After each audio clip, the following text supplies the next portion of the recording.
1. All the way in through the nose for 5, 4, 3, 2, 1.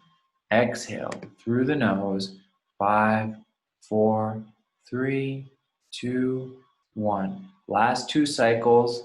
All the way in for 5, 4, 3, 2, 1. Exhale. 5, 4, 3, 2, 1. And let's pause here. Let's take a moment. What we just did was a 5-second inhale, 5-second exhale. This is, to my knowledge, the sweet spot of breathing. This is the calmest place you can be in terms of a breath count. 6 breath cycles per minute is good for your nervous system. It's good for your heart rate. You can do this after a big meal. It helps you digest the food better. Maybe you were feeling slightly sleepy while we were doing it. It's because your body gets into a relaxed state there. So if you have trouble sleeping at night, this is what you do before bed. I like this in the morning when I get up just to get my diaphragm moving. It's where the body can calm down. It helps cognitive function. So it'll help your brain, your short-term memory. If you're finding that your short-term memory is kind of iffy these days, this is a good breathing style to do regularly. So 5 minutes per day, inhale for 5, exhale for 5. This is all the studies that are coming out from Yale, Harvard, Stanford, all the major universities of the world that are studying pranayama, slow breathing. It's all based on this sequence. 5 in, 5 out. 5 breath cycles per minute, 6 breath cycles per minute. Calm, relaxed place to be in. If you're finding you're holding your breath while you're on these Zoom calls all the time, that's fairly common. It's called Zoom apnea or email apnea. We all do it. It's about 80% of people that are on their phone or emailing and they're holding their breath and they don't realize it. That causes stress to the nervous system because these involuntary breath holds put our body into this mild fight or flight state. How we alleviate that is through our breathing. The way we shift our nervous system is through breath. When we breathe, when we're stressed out, it's what does that do? It raises your heart rate, it raises your adrenaline, your cortisol, the stress hormone goes up, digestion goes off track. So if you're having stomach aches, possibly you're spending too much time in a sympathetic fight or flight state. How do you shift into a parasympathetic relaxed state? It's through your breathing. Slow your breathing down, breathe through your nose. That's how you calm your body down. The nose is the way we were designed to breathe. So the nose filters the air for us. It cleans the air up for us. The mouth has no filter. There's no nitric oxide when you breathe through your mouth. Nitric oxide is a chemical our body produces naturally in the nasal cavities. That's antiviral, antifungal. It's a vasodilator. It's a bronchodilator. So it actually clears up your lungs and it allows your blood to circulate better. So better circulation helps you in a number of different ways with your vitality. Circulation goes back to the heart. So you want nitric oxide, you want to breathe through your nose. You don't get nitric oxide when you breathe through your mouth. You have no filter. So I don't know if anyone on here is a dentist or is related to a dentist or friends with a dentist, but talk to your dentist about the correlation between mouth and gum disease and heart disease. They're connected. When you breathe through your mouth, you're not cleaning up the air. When you breathe through your nose, the air is being cleaned for you. It's being filtered. It's the way your body was designed to breathe. So if you're finding you're short on breath, you're waking up in the morning and your mouth doesn't taste good, your throat hurts, most likely you're breathing through your mouth while you sleep, which is preventing you from getting into a deep, restful sleep. Alberto on here knows me well. I recommend a special mouth tape for sleep that ensures nasal breathing through the night. If you can ensure 7 to 9 hours of nasal breathing, you're going to sleep better, your body's going to recover better, it's going to help your hormones get processed, it's going to help your liver do the work it's supposed to do in the middle of the night, you're going to feel a lot better, your energy is going to come back to you, your heart's going to function at a higher level. So the tape that I recommend is called Somnifix. I'll send out an email on the back end of this as well to recommend it, to give all the recommendations to everyone. I used to sleep with my mouth open. I used to snore. I used to have 4 to 5 wake-ups in the night easily. I always thought it was because I had to use the restroom. It's because I wasn't in deep sleep. You need to ensure deep sleep by breathing through your nose. That's the way we were designed to breathe. So we'll continue on. Again, feel free to jot down any questions. We'll do 5-10 minutes at the end. But as we're going through the session too, continually check in with yourself, see where you're at. Notice if there's any shifts taking place, if you're feeling more calm, maybe stress is coming up, different things like that. The idea of this session is that you're going to get more connected to your body and start listening to this nuanced conversation that's happening all the time with your body.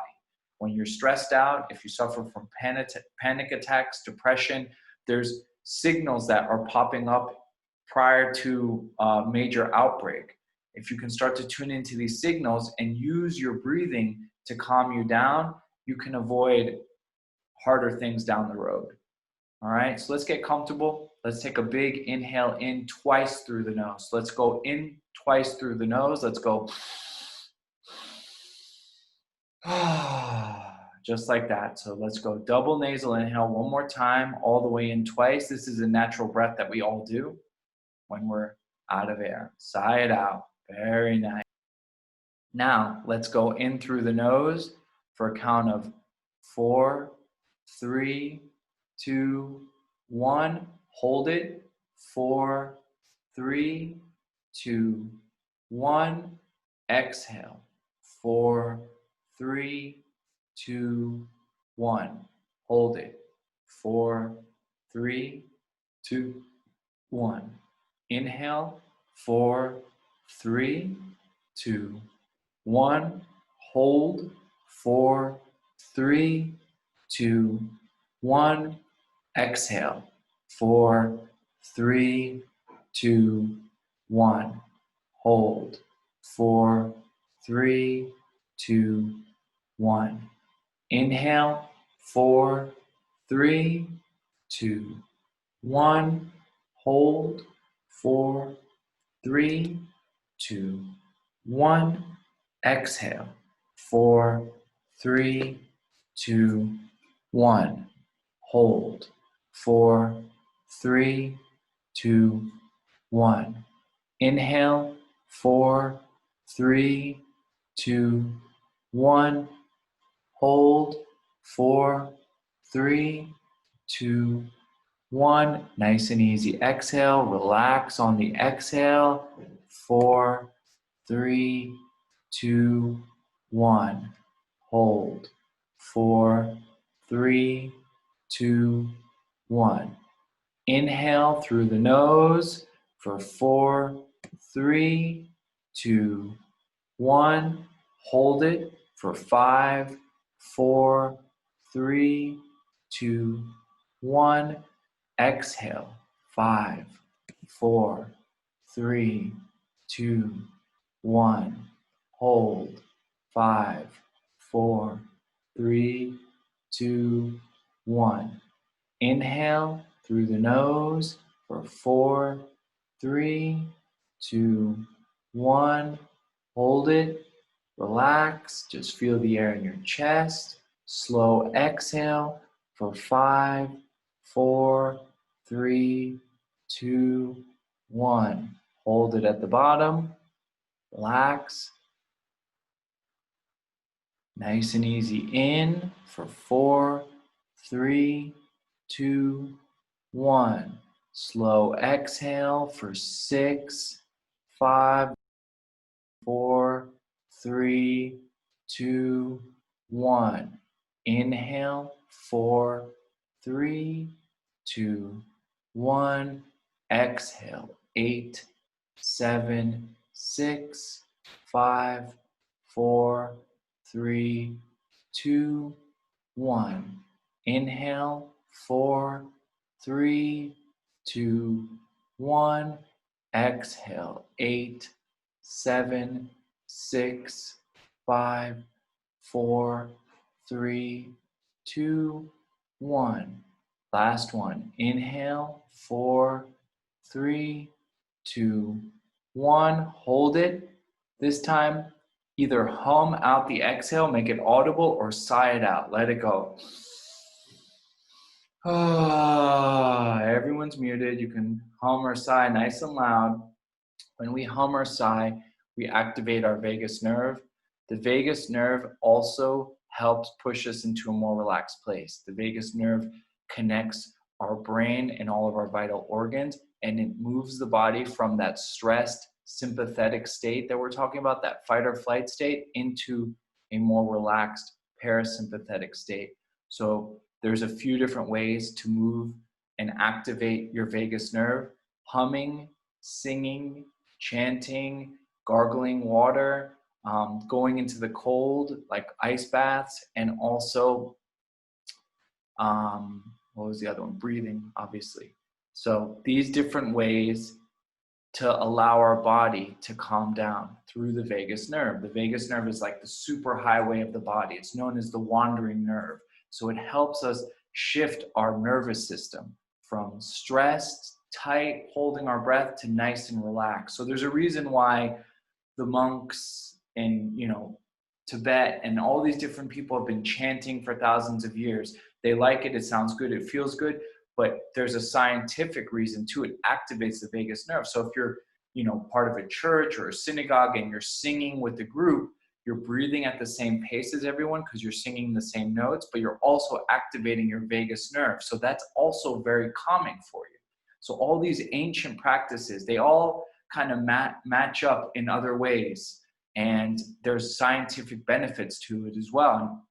I'm not sure if anyone on here is Jewish, but recently, Yom Kippur, there's a fast there. If you look to Christianity or Catholicism, there's Lent. People fast. In Ramadan, in Islam, they fast. There's reasons why these things match up in different ways. And part of singing, chanting, humming, scientifically, is to activate, or it does activate, the vagus nerve. So the vagus nerve is the wandering nerve that's going to help calm you down. It connects the brain to all the vital organs. And we do that through breathing, most importantly for this session. But what we were doing in the exercise prior to this was the box breath. So we started with inhale for 5, exhale for 5. That was the first exercise. This last exercise was the box breath. This exercise was discovered, or brought to notoriety by a Navy SEAL in the United States. This Navy SEAL came up with this breathing technique because he wanted to have a way to calm his breathing down in very high stress situations. So what is the box breath? The box breath is an inhale for 4 through the nose. Everything when you want to calm down is through the nose. That's going to be the common denominator for this session. Is if you want to be calm, think breathe through my nose, slow and easy, maybe a pause at the top, pause at the bottom. So the box breath is for people in high stress jobs, doctors. Now that I'm a parent, being at home, box breath is great because you can do it at any point in time.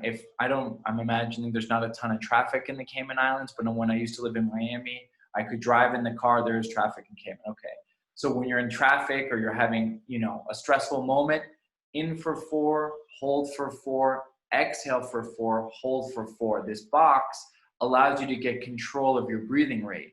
When you can control your breathing rate, again, you control your heart rate, your blood pressure, all these other important aspects to how your body functions. Your stress is alleviated.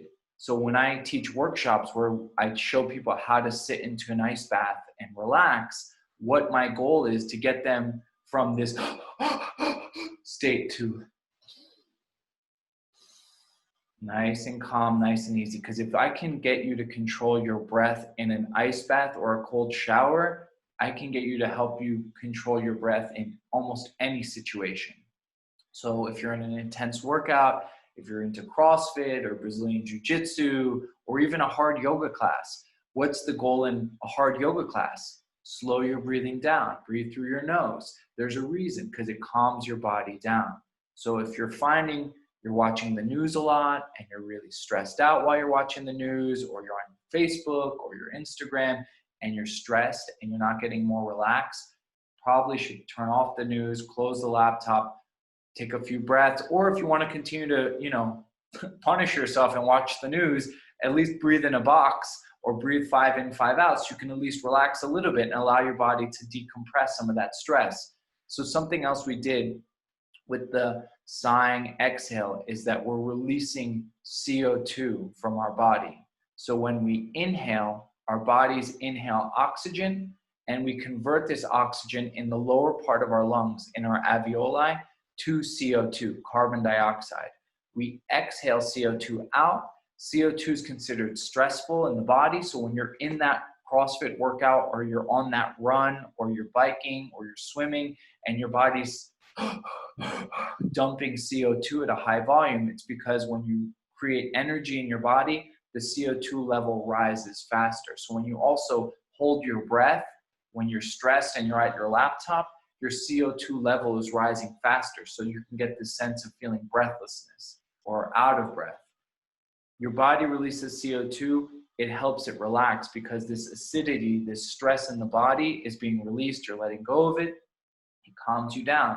So if anyone on here suffers from panic attacks, anxiety, and you feel like you get stuck up here and you can't take that satisfying deep breath where you just get more exacerbated with your stress because the breath is up here, what I recommend for that instance is you take a breath through your nose, obviously, all the way in, you go, and you go, you let it go. And maybe you force yourself to yawn a couple times and you kind of get into a natural breathing rate from there. But if you're anxious and you're panicky and you try to take a deep breath and it's stuck here, that's only going to make it worse because you're not going to be able to get that satisfying diaphragm breath. So take an inhale in through the nose. Let it go. Just let all that CO2 leave you. Take that 1 or 2 sighing exhales, and you could do the double nasal inhale where you go, and you recalibrate your CO2 to oxygen relationship. The body wants to be at that 7.4 pH balance. How we stay there is by having a nice equilibrium in our breath. 5 in, 5 out, keeps you in that nice pace, keeps you in that nice static state of 7.4 for your pH balance. If you're too acidic, meaning you're over breathing and you're dumping CO2 or you're not dumping enough CO2 and you're alkaline, that will make you stressed too. And that will lead to health issues down the road. So if you're finding moments where you're tight with your breath or you're not breathing enough or you're breathing too much, get back to that 5 in, 5 out, do a box breath, and you'll be able to kind of readjust yourself. And it doesn't take long. And hopefully it takes 6 breaths. If you need more, do 5 minutes. Sometimes I'll set my alarm clock on my phone for 5 minutes and I'll just do that 5-second inhale, 5-second exhale. And it helps tremendously.